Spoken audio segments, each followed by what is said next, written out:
The cop saw the car stop on the bridge, but didn't think too much about it. People often stopped their cars on the bridge late at night, when there was not much traffic. The bridge was over the deep river that cut the city neatly in two, and the center of the bridge provided the best view of the city. Suicides liked the bridge too.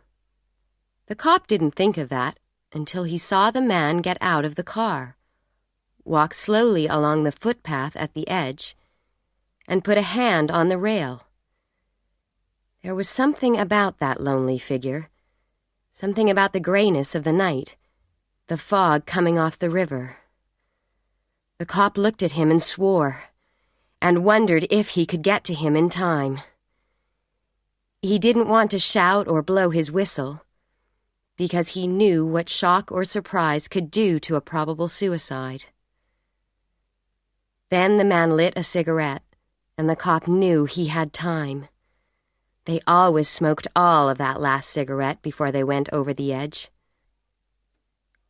When the cop was within 10 yards of him, the man turned, gave a slight jump, then nodded, as if accepting that the moment had passed. He appeared to be in his middle 30s, tall, with a long, narrow face and thick black eyebrows. "Looking at the city," said the cop. "I saw you here, and I thought I'd come and have a talk with you. It can get lonely at this hour of the night." He patted his pockets, pretending to look for his cigarettes, and not finding them. "Got a spare cigarette on you?" he asked. The man gave him a cigarette and lit it for him. The cop thanked the man and looked out at the city. "Looks pretty from here," he said. "Makes a man feel at peace with himself." "It hasn't had that effect on me," the man said. "I was just thinking about the ways a man could find peace for himself." "Things usually get better sooner or later, even if it takes a little while," the cop said. "It's a tough world, but it's the best we've got, and you're not going to find a better one at the bottom of a river." The man said nothing for a long time. Then he threw his cigarette over the rail and watched it hit the water. He turned to face the cop. "My name's Edward Wright. I don't think I'd have done it. Not tonight." "Something particular bothering you?" said the cop. "Not anything special." "Have you seen a doctor? That can help, you know." "So they say." "Want to get a cup of coffee?" said the cop. The man started to say something, then changed his mind. He lit another cigarette and blew out a cloud of smoke. "I'll be all right now," he said. "I'll go home, get some sleep. I haven't been sleeping well since my wife—" "Oh," the cop said. "She died. She was all I had, and, well, she died." The cop put a hand on his shoulder. "You'll get over it, Mr. Wright. Maybe you think you can't live through it, that nothing will be the same, but—" "I'd better get home," the man said. "I'm sorry to cause trouble. I'll try to relax. I'll be all right." The cop watched him drive away and wondered if he should have taken him into the police station. But if you started taking in everyone who thought about suicide, you'd never stop. He went back towards the other side of the bridge. When he reached it, he took out his notebook and wrote down the name, Edward Wright. So he would remember what the man meant, he added, big eyebrows, wife dead, thought about jumping. The psychiatrist stroked his pointed beard and looked at the patient. "No longer worth living," the man was saying. "I almost killed myself the night before last. I almost jumped from the Morrissey Bridge. And a policeman came along. I wouldn't have jumped anyway. Why not? I don't know." The endless talk of patient and doctor went on. Sometimes the doctor went through a whole hour without thinking at all. making automatic replies, but not really hearing a word that was said to him. I wonder, he thought, whether I do these people any good at all. Perhaps they only want to talk and need a listener. He listened next to a dream. Almost all his patients told him their dreams, which annoyed the psychiatrist, who never remembered having a dream of his own. He listened to this dream, glancing now and then at his watch, and wishing the hour would end. The dream, he knew, indicated a decreasing wish to live, a development of the death wish, and a desire for suicide that was prevented only by fear. But for how long? Another dream. The psychiatrist closed his eyes and stopped listening.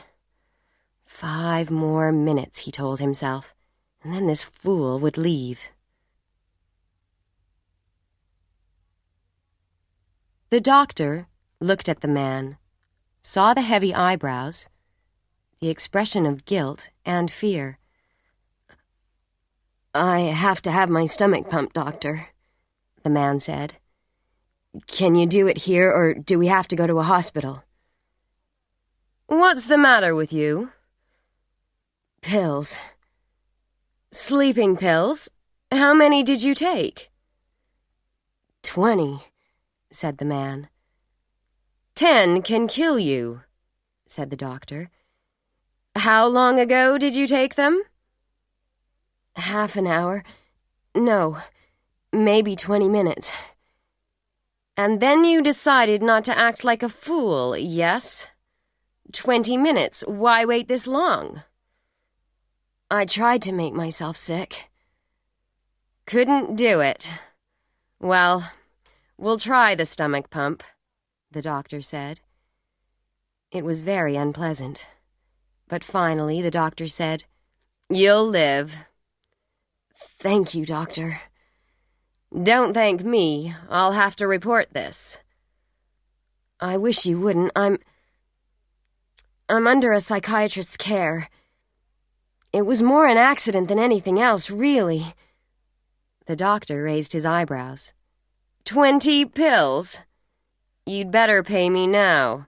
I can't risk sending bills to people who may be suicides.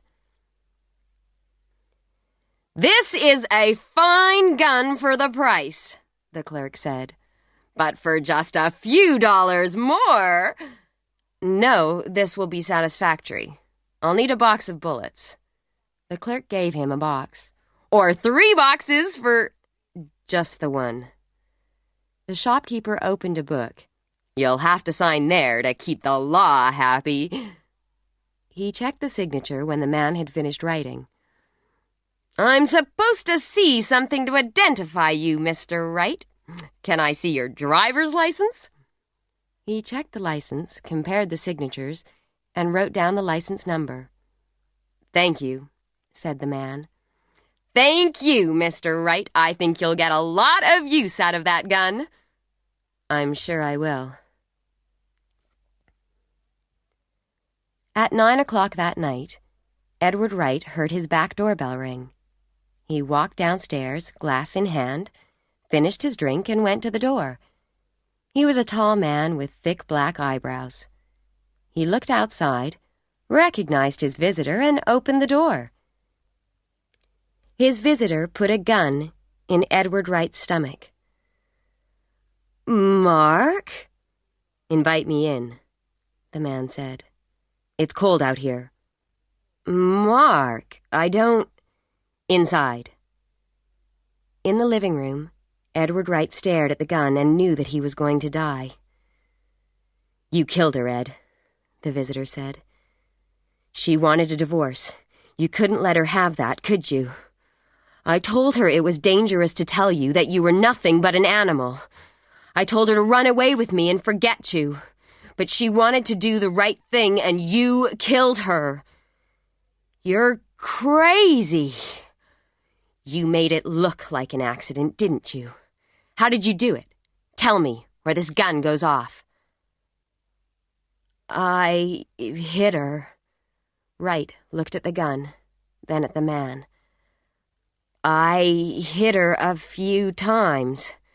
Then I threw her down the stairs. You can't go to the police with this. You know, they can't prove it, and they wouldn't believe it. We won't go to the police, the man said. I didn't go to them at the beginning. They didn't know of a motive for you, did they? I could have told them a motive, but I didn't go, Edward. Sit down at your desk. Take out a piece of paper and a pen. There's a message I want you to write. You can't. Right. I can't go on any longer. This time I won't fail. And sign your name. He put the gun against the back of Edward Wright's shaking head. You'll hang for it, Mark. Suicide, Edward.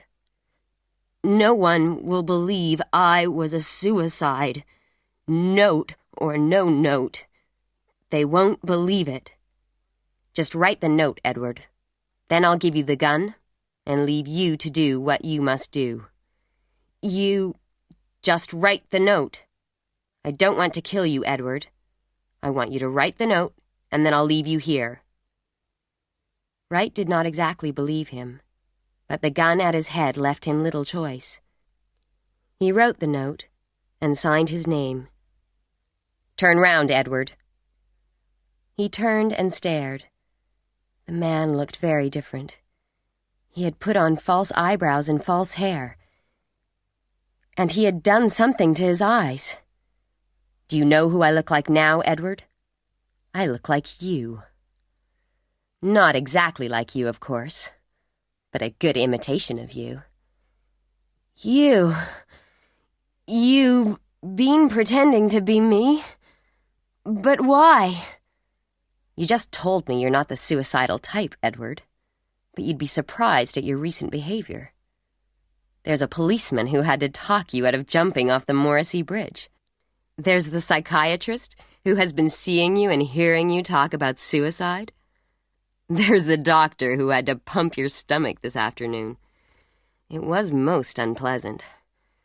I was worried my false hair might slip, but it didn't. All those things you've been doing, Edward. Strange that you can't remember them. Do you remember buying this gun this afternoon? You did, you know. Only an hour ago. You had to sign for it. Had to show your driver's license, too. How did you get my driver's license? I didn't. I created it. The man laughed softly. It wouldn't fool a policeman, but no policeman saw it. It fooled the clerk, though. Not the suicidal type. All those people will swear you are, Edward. What about my friends, the people at the office? They'll all help. They'll start to remember your moods. I'm sure you've been acting very shocked and unhappy about her death. You had to play the part, didn't you? You should never have killed her, Edward. I loved her, even if you didn't. You should have let her go, Edward. Wright was shaking with fear. You said you weren't going to murder me. You were going to leave me with the gun. Don't believe everything you hear, the man said, and very quickly he pushed the gun into Wright's mouth and shot him. Afterwards, he arranged things neatly, wiped his own fingerprints from the gun, and put Wright's fingerprints on it. He left the note on top of the desk, put the psychiatrist's business card into Wright's wallet, and the receipt for the gun into Wright's pocket. You shouldn't have killed her, he said to Wright's dead body. Then, smiling privately, he went out of the back door and walked off into the night.